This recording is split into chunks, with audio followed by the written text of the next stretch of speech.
కమ్మటి చింత చిగురు పచ్చడి చేసుకొని తిందామా మరి? ఇప్పుడు సీజనే కదా.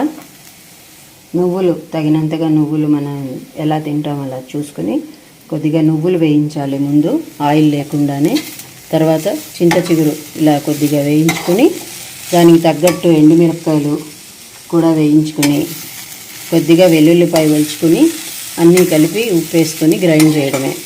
బ్రహ్మాండంగా ఉంటుంది. కచ్చా పచ్చగా అయ్యాక కొద్దిగా నీళ్ళు వేసి గ్రైండ్ చేస్తే పర్ఫెక్ట్గా ఉంటుంది. అన్నంలోకి తినడానికి కానీ రోటీల్లోకి కూడా బాగుంటుంది పుల్ల పుల్లగా. ఇంకా చింతపండు అవసరం ఉండదు సాధారణంగా చింత చిగురు కాబట్టి.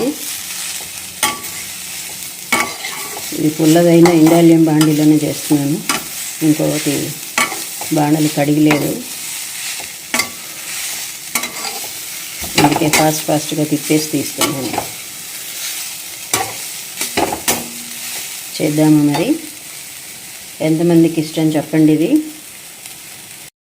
మిక్సీ జార్ మారిందని చూస్తున్నారా? నిజమే, ఇందాక అది చిన్నది సరిపోదు అని వేరే దానిలోకి మార్చేశాను. గమనిస్తారండి బాగానే ఫ్రెండ్స్. మా అమ్మమ్మ వాళ్ళైతే ఈ స్టేజ్లో నీళ్ళ బదులు కొంచెం ఉల్లిపాయ వేసి గ్రైండ్ చేస్తారు. ఉల్లిపాయ వేస్తే పాడవచ్చు, కాకపోతే ఇది రోటి పచ్చడి ఎక్కువ రోజులు ఎలాగూ కాదు కాబట్టి అదొక టేస్ట్. పచ్చి ఉల్లిపాయ వేసి కూడా గ్రైండ్ చేసుకోవచ్చు, బాగుంటుంది.